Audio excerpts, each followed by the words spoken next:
Columbus Bharat के लिए एक नए रास्ते को खोजने के चक्कर में एक नए देश को खोज देता है, जिसके बारे में यूरोपियों को पता ही नहीं था। यहीं से शुरू होता है अमेरिका का इतिहास। ऐसा नहीं है कि अमेरिका का इससे पहले कोई इतिहास नहीं था। यूरोपियों से कोई 1000 साल पहले एशिया के मंगोल जाति के लोग अलास्का के रास्ते अमेरिका पहुंच चुके थे और वहां अलग अलग तरह की सभ्यताएं विकसित हो रही थी। जब गर्व से भरे स्वघोषित यूरोपियन विजेताओं ने इस नए जमीन पर पैर रखा, तो वहां के मूल निवासियों को असभ्य बताया। वहां के रेड इंडियंस आत्मसम्मान के साथ स्वतंत्र रहने के आदी थे। उन्होंने यूरोपियों के आगे आत्मसमर्पण करने से इनकार कर दिया। अमेरिका पहुंचने वाला पहला देश स्पेन था। पीछे पीछे पुर्तगाली भी पहुंचे। इसके बाद फ्रांसीसी पहुंचे और आज के कनाडा के क्षेत्र पर अपना प्रभाव बनाया। ब्रिटेन के भी लोग इस नए देश में बेहतर संभावनाओं की तलाश में यहां उत्तरी अमेरिका के पूर्वी तट पर बसने लगे। ब्रिटेन के असंतुष्ट लोगों को एक नई दुनिया मिल गई थी, जहां वो अपने व्यक्तिगत साहस से अच्छे जीवन का निर्माण कर सकते थे। ब्रिटेन के शासकों की मनमानी और चर्च के शोषण से दूर एक नई दुनिया इन्हें भा गई, जहां पैसे कमाने की स्वतंत्रता भी थी और संभावना भी। वक्त के साथ आज के संयुक्त राष्ट्र अमेरिका के पूर्वी तट पर ब्रिटेन के 13 उपनिवेश अस्तित्व में आ गए। अमेरिका के झंडे को देखने पर आपको 13 लाल और सफेद धारियां दिखेंगी, जो इन्हीं उपनिवेशों का प्रतिनिधित्व करती हैं। 1756 से 1763 ईस्वी के बीच ब्रिटेन और फ्रांस के बीच सप्तवर्षीय युद्ध लड़ा गया। इसमें ब्रिटेन की विजय हुई, लेकिन ब्रिटेन ने इस जीत की भारी कीमत आर्थिक नुकसान के रूप में उठाया। सरकार कर्जे में चली गई। नुकसान की भरपाई के लिए उपनिवेश की जनता पर कई तरह के नए नए कर लगाए गए। उपनिवेश को ही अब सेना का खर्चा उठाना था। नेविगेशन एक्ट के तहत उनके व्यापार को नियंत्रित किया गया। तंबाकू, शक्कर, कपास जैसे कच्चे माल ब्रिटेन को छोड़कर ये किसी और राष्ट्र को बेच नहीं सकते थे, और कपड़ा, कागज, साबुन जैसी वस्तुओं के अमेरिका में उत्पादन पर रोक लगा दी गई थी। यहाँ एक बात ध्यान देने वाली है कि ब्रिटेन के लिए अमेरिका उनकी मातृ देश से दूर जमीन का एक टुकड़ा भर था, जिस पर ब्रिटेन केवल इसलिए उपस्थित है ताकि उसका शोषण किया जा सके और ब्रिटेन का फायदा पहुंचाया जा सके। वहीं अमेरिका में बसने वाले ब्रिटेन के लोग स्वतंत्र विचार पसंद थे। ये सेल्फ मेड लोग थे, जिन्होंने पीढ़ियों की मेहनत से अपनी संपत्ति खड़ी की थी। इन्हें अपनी संपदा से बहुत प्रेम था। ये व्यापार में स्वतंत्रता चाहते थे और अपने पुरखों द्वारा शुरू किए गए व्यापार को और अधिक समृद्ध बनाना चाहते थे। इनके व्यवस्था को अमेरिकन पूंजीवाद कहा गया।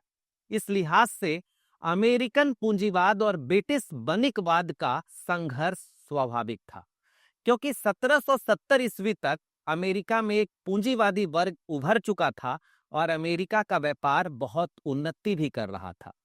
ऐसे में अमेरिकी हितों के बने रहने के लिए जरूरी था कि ब्रिटेन अमेरिका को स्वतंत्र कर दे। इसके अलावा अमेरिका के राजनीतिज्ञ स्वतंत्र अमेरिका में अपना राजनीतिक भविष्य देख रहे थे। ऐसा नहीं है कि अमेरिकियों का शोषण या उनकी स्वतंत्रता का हनन कोई नई घटना थी, लेकिन पुनर्जागरण और प्रबोधन के प्रभाव ने उन्हें अपने अधिकारों के प्रति जागरूक कर दिया था। अब जब हर तरफ से अमेरिकियों पर करों का बोझ बढ़ रहा था, उसी समय ब्रिटेन की ग्रेनविले सरकार ने सभी कानूनी दस्तावेजों पर स्टाम्प एक्ट और शुगर एक्ट जैसे नए नए अधिनियम थोप दिए, जिससे असंतोष के स्तर और बढ़ गए और क्रांति अनिवार्य हो गया। क्रांति के कारणों में एक व्यक्ति भी है, थॉमस पेन। ये इंग्लैंड का निवासी था और आजीविका की तलाश में अमेरिका पहुंचा। अंग्रेजी हुकूमत द्वारा यहाँ के लोगों का शोषण देखने के बाद यह नागरिक अधिकारों की लड़ाई के लिए आमदा हो गया। भूख और गरीबी से जूझते हुए भी उसने अखबार निकाले और छोटे छोटे पर्चों में रोचक शैली में बहुत सारे लेख निकाले। उसके द्वारा निकाले गए कॉमन सेंस ने अमेरिका में बौद्धिक क्रांति की शुरुआत की और लोगों में आजादी की भावना का विस्तार हुआ। प्रतिनिधित्व नहीं तो कर नहीं का नारा अमेरिका में धीरे धीरे लोकप्रिय हो गया। ईस्ट इंडिया कंपनी जो भारत में अपने शासन का विस्तार कर रही थी, इस कंपनी का प्रभाव ब्रिटिश संसद में भी था। कंपनी के लाभ के लिए ब्रिटिश सरकार ने 1773 ईस्वी में इसे अमेरिका में चाय बेचने का अधिकार दे दिया, जिससे अमेरिकियों को नुकसान होना था। 16 दिसंबर 1773 को ईस्ट इंडिया कंपनी का चाय से लदा एक जहाज बोस्टन के बंदरगाह पर पहुंचा। अमेरिकियों ने इस जहाज में चढ़कर चाय के बक्सों को समुद्र में फेंक दिया। ये विरोध की कोई पहली घटना नहीं थी। इससे पहले अमेरिकी विरोध को देखते हुए ब्रिटिश सरकार ने स्टाम्प कर और टाउनसेंड कानून को वापस भी ले लिया था, लेकिन बोस्टन की घटना ने विद्रोहियों को एकजुट किया और इस घटना को बोस्टन टी पार्टी के नाम से जाना गया और माना गया कि अमेरिका की स्वतंत्रता संग्राम यहीं से शुरू होता है। 15 सितंबर 1774 को फिलाडेल्फिया में महाद्वीपीय कांग्रेस की पहली बैठक हुई, जिसमें 12 उपनिवेशों के 56 प्रतिनिधियों ने भाग लिया। इस बैठक में इंग्लैंड के आर्थिक बहिष्कार का निर्णय लिया गया। विद्रोह के लिए सशस्त्र कार्रवाइयों की तैयारियां होने लगी, लेकिन अभी तक स्वतंत्रता की मांग नहीं उठी थी। मई 1775 ईस्वी में फिलाडेल्फिया में ही दूसरी कांग्रेस की बैठक हुई। इस बैठक में अमेरिका के सभी महत्वपूर्ण लोग उपस्थित थे, जिसमें वाशिंगटन, एडम्स, जेफरसन और बेंजामिन फ्रैंकलिन भी थे। इस सभा में अमेरिका की सरकार की घोषणा की गई और जॉर्ज वाशिंगटन को सेना का प्रमुख बनाया गया। ब्रिटिश साम्राज्य से अलग होने का निर्णय अभी भी नहीं लिया गया था, लेकिन आजादी के लिए माहौल बन रहा था। अमेरिका के लोगों ने अब तक यह महसूस कर लिया था कि इंग्लैंड के युद्ध का खर्चा अमेरिका क्यों भुगते और अमेरिका जैसा बड़ा देश इंग्लैंड जैसे छोटे देश के मातहत क्यों रहे। इस तरह तीसरे महाद्वीपीय कांग्रेस में अमेरिका के 13 उपनिवेशों ने आजादी की घोषणा कर दी। जेफरसन के नेतृत्व में 5 सदस्यों की समिति ने घोषणा पत्र का ऐतिहासिक दस्तावेज तैयार किया, जिसमें जीवन, स्वतंत्रता और सुख प्राप्त करने के अधिकार को नैसर्गिक अधिकार माना गया, जिसे किसी से छीना नहीं जा सकता था।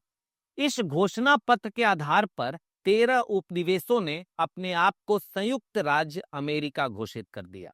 ब्रिटेन से संबंध समाप्त कर लिया गया, लेकिन ब्रिटेन को यह स्वीकार नहीं था। ब्रिटेन ने युद्ध की घोषणा कर दी। इस समय तक अमेरिका ने अपनी फौज तैयार कर ली थी, जिसका नेतृत्व वाशिंगटन कर रहे थे। सीमित संसाधन में इस नवगठित फौज ने असाधारण शौर्य का परिचय दिया, लेकिन ब्रिटेन की फौज के सामने अमेरिका की नई नई सेना कहां टिक सकती थी। ऐसे समय में ये कहावत काम आई कि दुश्मन का दुश्मन मित्र होता है। फ्रांस, जो ब्रिटेन का सदियों से दुश्मन था, अमेरिका की सहायता करने पहुंच गया। फ्रांसीसी सेना का नेतृत्व लफायते कर रहा था। फ्रांस ने अमेरिका की मदद ऐसे और इस वक्त में की जिसका एहसान अमेरिका पर हमेशा रहेगा। अंत में ब्रिटिश फौज हार गई। लॉर्ड कॉर्नवालिस ने आत्मसमर्पण कर दिया और 1783 में पेरिस की संधि द्वारा इंग्लैंड ने अमेरिका की आजादी को मान्यता प्रदान कर दी। अमेरिका की ब्रिटेन से स्वतंत्रता के बाद अमेरिका ने खुद को एक गणतंत्र घोषित कर दिया। कुछ समय पहले मॉन्टेस्क्यू ने एक पुस्तक लिखी थी, द स्पिरिट ऑफ लॉज, जिसमें पहली बार शक्ति के पृथकीकरण का सिद्धांत बताया गया था। अमेरिका ने इन सिद्धांत को अपने नए देश में लागू किया और कार्यपालिका, विधायिका और न्यायपालिका के बीच शक्तियों का बंटवारा कर एक नया लिखित संविधान का निर्माण किया गया। एक नया देश विश्व के नक्शे पर अस्तित्व में आए। विश्व के लिए स्वतंत्रता और लोकतंत्र के लिए यह पहली बड़ी घटना थी, लेकिन यह आजादी सतही थी। इसका वैचारिक आधार बहुत मजबूत नहीं था। अमेरिका आजाद हो गया था, लेकिन यह आजादी बहुत सीमित थी।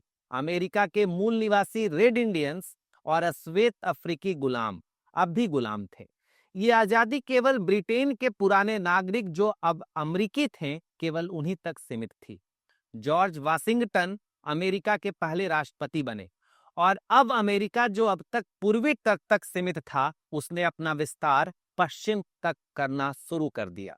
लेकिन आजादी की प्रक्रिया पूरी नहीं हुई थी। इसका अगला चरण अमेरिकी गृह युद्ध में दिखता है।